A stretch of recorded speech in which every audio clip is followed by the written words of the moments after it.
I didn't believe in hospital superstitions. You hear stories when you start in the medical field. The cursed rooms, the patients who die on the same date every year, the elevators that take you to floors that don't exist.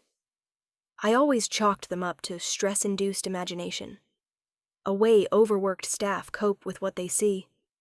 But if there's one thing I've learned, it's that some stories don't care if you believe them. My name is Eliza. I'm a third-year medical intern, 26 years old, rational, sharp, sleep-deprived, yes, but grounded.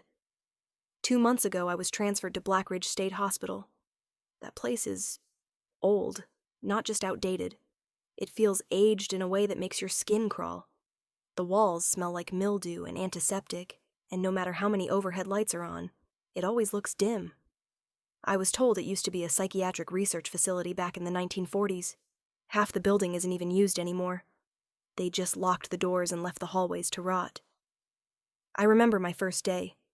The supervisor, Dr. Hallbrook, gave me a tight smile and a paper-thin orientation packet.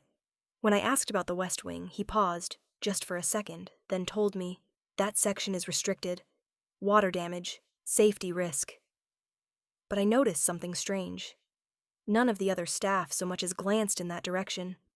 In fact, most of them avoided walking past it altogether. The hallway was chained off with rusted padlocks, the kind that look more symbolic than secure. Still, I brushed it off. Hospitals are full of burned-out professionals and institutional oddities. I had rotations to finish, patient charts to study, and coffee to keep from collapsing. Everything was normal, or close enough to it. Until the night I stayed late for an inventory shift. It was a Friday, past 11 p.m. The other interns had gone home, but I volunteered to help the night nurse catalog patient records in the old storage office. Most of the files were digitized years ago, but the basement still kept physical records, hundreds of boxes, untouched and gathering dust. I wasn't really supposed to be there alone. The night nurse left early after receiving a personal call, promising she'd return within the hour. I told her I'd be fine. I wish I hadn't. I was halfway through a stack labeled 1973 admissions when I noticed a red folder tucked deep behind the shelves. It was sticking out at an angle, like someone tried to hide it but gave up halfway. Unlike the others, it wasn't labeled alphabetically. Instead, across the front, in shaky black marker, it read, "Patient 0, do not open." My first instinct was curiosity. I know that's the part in the story where the audience groans, where the main character ignores the warning. But in medicine, every label, every note, is a clue. We're trained to follow the story all the way down, no matter how uncomfortable. The folder was cold. I don't mean metaphorically. I mean it felt like it had just been pulled from a freezer. My fingertips tingled as I opened it. There was no photo, no formal chart. Just loose sheets, medical shorthand, scribbled observations, and something that made my stomach drop. A line, repeated over and over again at the top of nearly every page. Still breathing, still watching, never moved. The handwriting changed, sometimes even mid-sentence, like the notes had been written by different people. There were no dates, no attending physician. Just one room assignment, I-13. Isolation room 13. I had never heard of it. I assumed it didn't exist anymore, probably condemned, like the rest of the West Wing. But still, something about it stuck with me. Like a whisper at the back of my mind I couldn't unhear. I tucked the folder under my coat, finished my shift in silence, and walked out to the parking lot. But the moment I reached for my car door, I stopped. From one of the dark windows on the 3rd floor, in the direction of the West Wing, I saw a light flicker. Just once. A faint, sickly yellow glow, like an old hospital monitor still powering on. I told myself I was imagining it, that the electrical wiring in the building was probably decades old and prone to shorting out. But deep down, I knew that was a lie. Something in me shifted that night. A crack formed in whatever protective mental barrier I'd built to survive residency. And the next morning, when I checked the hospital map for A13, the listing wasn't there. There was an I-11, an I-12, and then nothing. But the red folder didn't disappear, and neither did the feeling that someone, or something, was waiting for me to find it. I kept the red folder hidden under my mattress in the on-call room. I told myself it was harmless curiosity, just an old, discarded case, a leftover ghost from the hospital's past. But every time I tried to throw it away, I couldn't. My hands wouldn't let go of it, as if some part of me already understood I'd opened something that didn't want to be shut. That weekend, I went back to the storage room, looking for more records tied to patient 0. Nothing.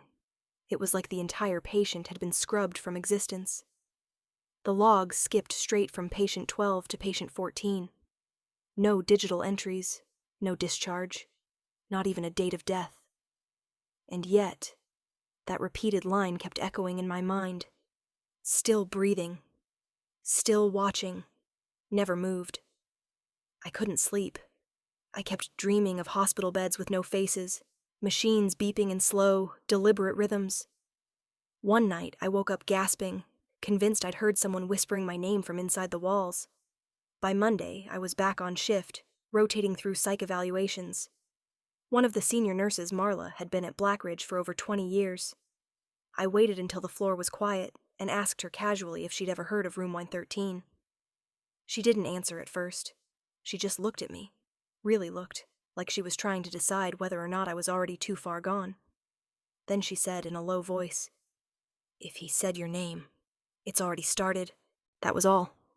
She wouldn't say who he was, wouldn't explain what she meant, just walked away like the conversation had never happened. Later that day, I passed by the West Wing again. I wasn't trying to.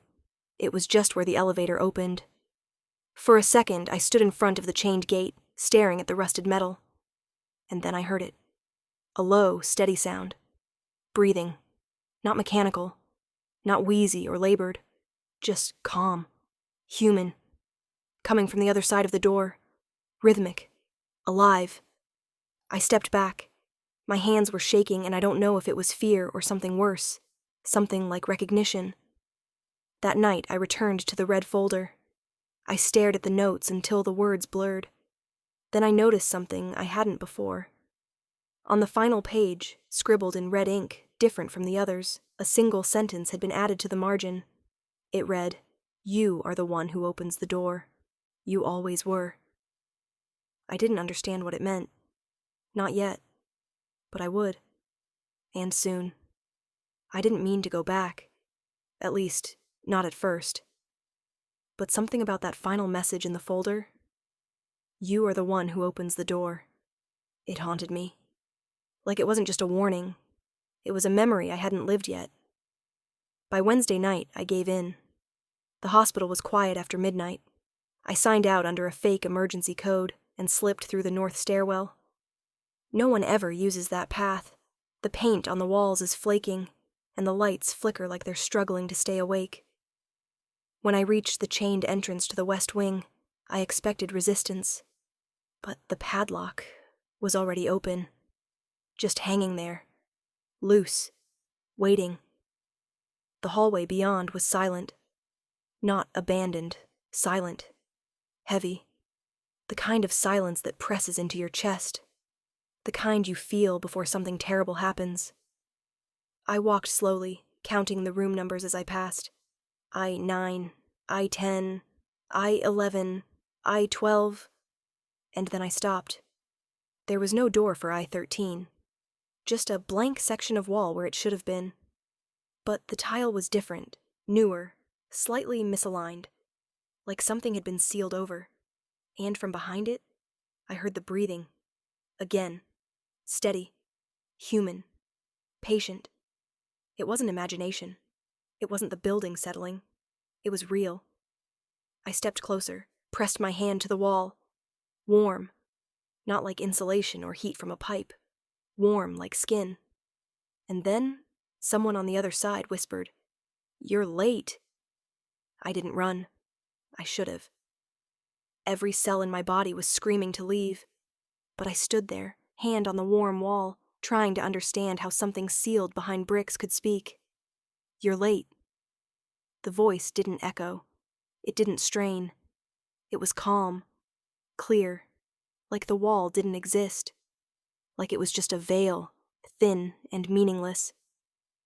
I pulled my hand away and backed down the hall, trying to steady my breath. I don't remember getting back to the main ward. I barely slept. But the next morning, I returned to Marla. I didn't ask this time. I begged. She didn't pretend not to know. She didn't even look surprised. She just said, "You shouldn't have gone near room 13. I told her there was no room, just a wall. She looked at me for a long moment and said, "That's what they want you to see. They sealed it shut in '94, after the last intern went missing." I asked her what happened. She shook her head and whispered, "He was never admitted. Never discharged, but he never left. He just stayed. Alive, breathing, not eating, not moving." They called him Patient Zero. I asked why. Marla's voice dropped. Because he was the first one who was never supposed to exist. No birth certificate, no family. He was just there one day, sitting upright in an empty room. No one remembered admitting him, and he never spoke until one of the doctors asked his name. He said nothing, but the power went out across the entire hospital for 3 minutes, and when it came back, the doctor was gone. Just gone. Scrubs left behind. Not a drop of blood. She looked at me then, eyes trembling. And the worst part is we kept hearing his breathing. From the walls, from the vents, from rooms that weren't occupied. So they bricked him in. They thought that would stop it. It didn't. I tried to convince myself it was some sort of elaborate myth. A twisted version of an old case passed down like campfire folklore. But when I returned to my room that night, the red folder was open on my pillow.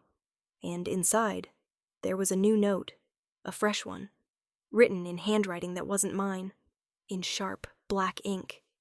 "You brought me back. You always do."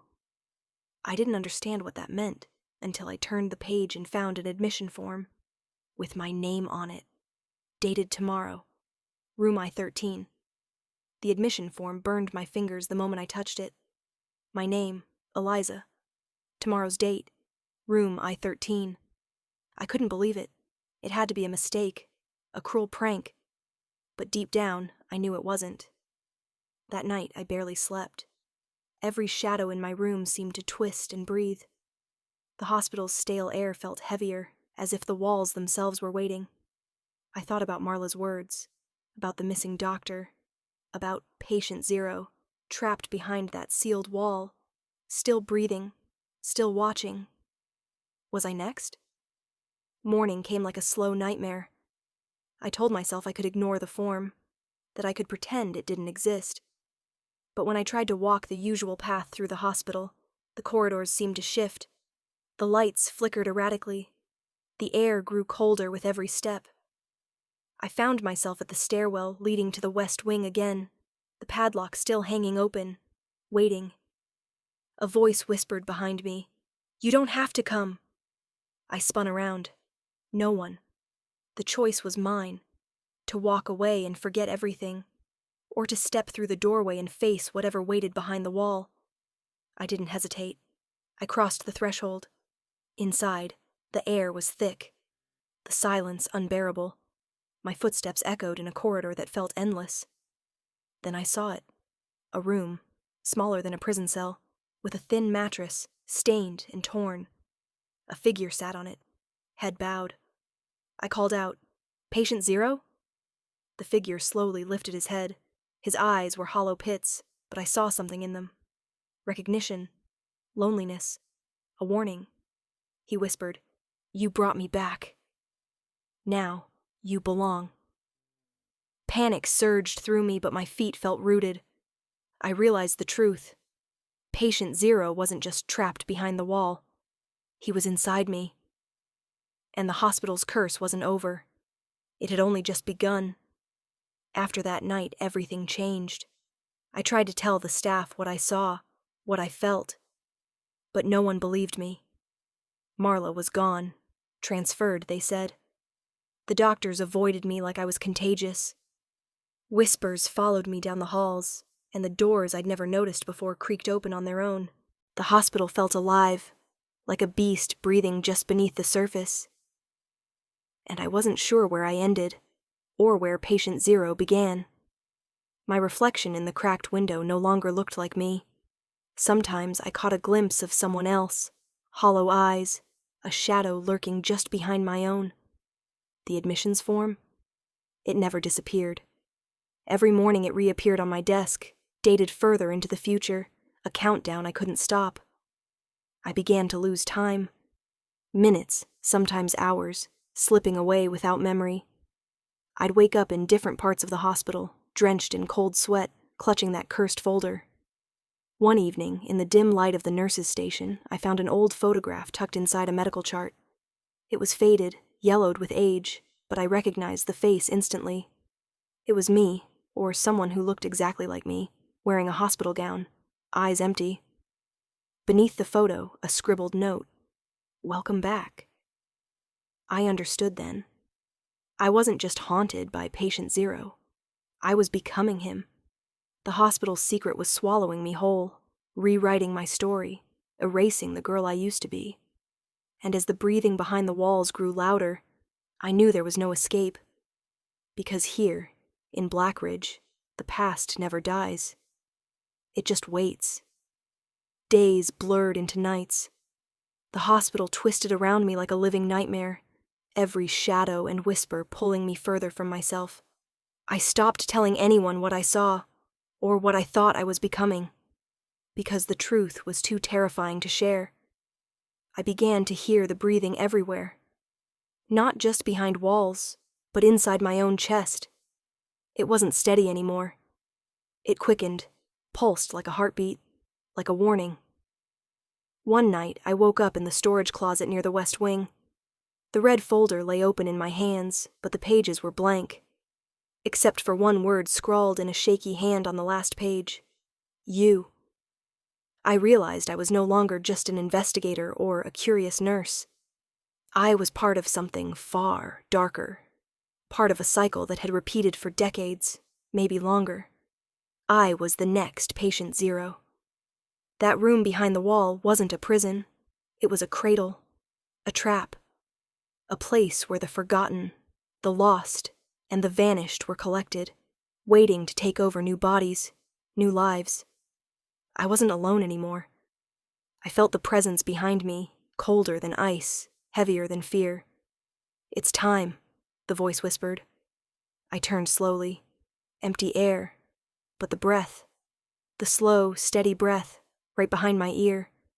I tried to scream, but no sound came, because the hospital had claimed me, and soon I would vanish too. I don't remember how long I stayed in that shadowed space. Time lost all meaning. The hospital's walls seemed to breathe with me, pulsing in rhythm with the slow, steady breath that haunted my nights. Every mirror I passed no longer reflected me. Instead, I saw a stranger staring back, pale, hollow-eyed, a prisoner behind my own skin. One night, the lights flickered and went out completely.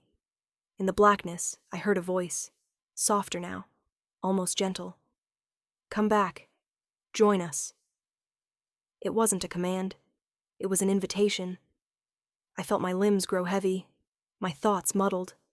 Memories of who I was, Eliza, the nurse, the girl who fought, began to fade like a dream slipping away at dawn. The red folder appeared again, open on the floor. I reached for it, trembling. Inside was a single photo. Me, but not the me I remembered.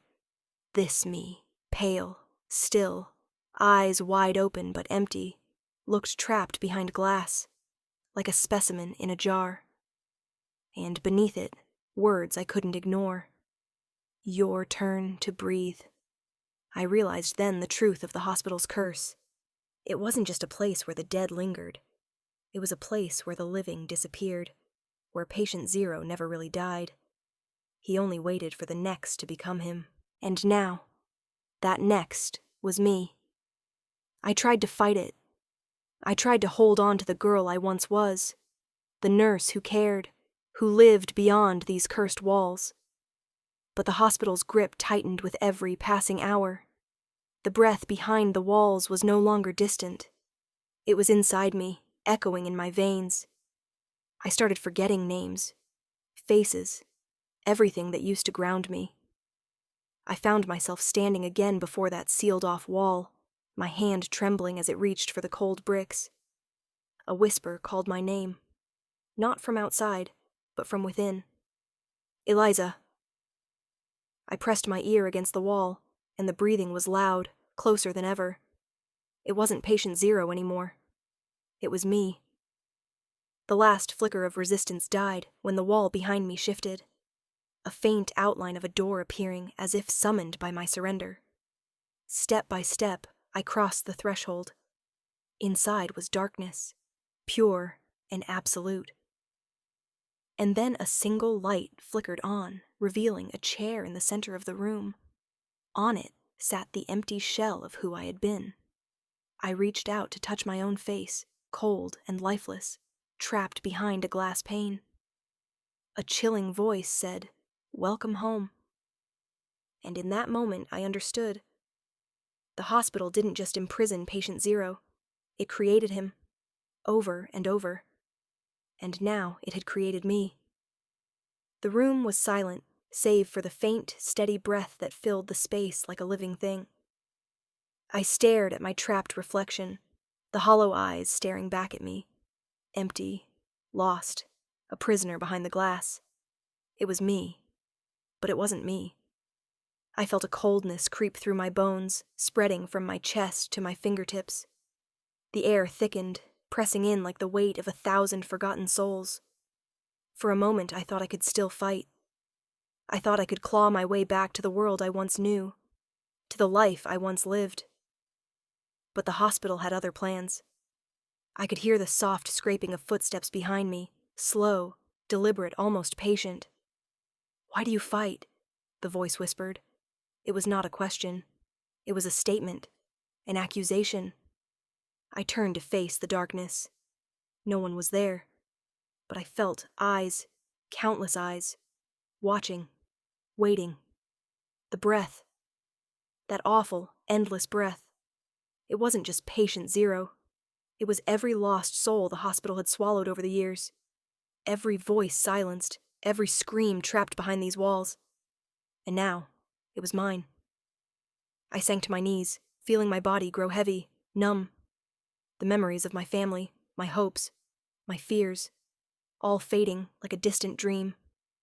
A single thought echoed in my mind. I am not the first. I am not the last. I am patient zero. The wall slid closed behind me with a final thunderous sound. The chair, the room, the hospital, they all faded into silence. Outside, the corridors were still. The hospital was calm, waiting for the next breath, for the next victim, for the next story. And somewhere, deep within the sealed walls, a new presence began to stir.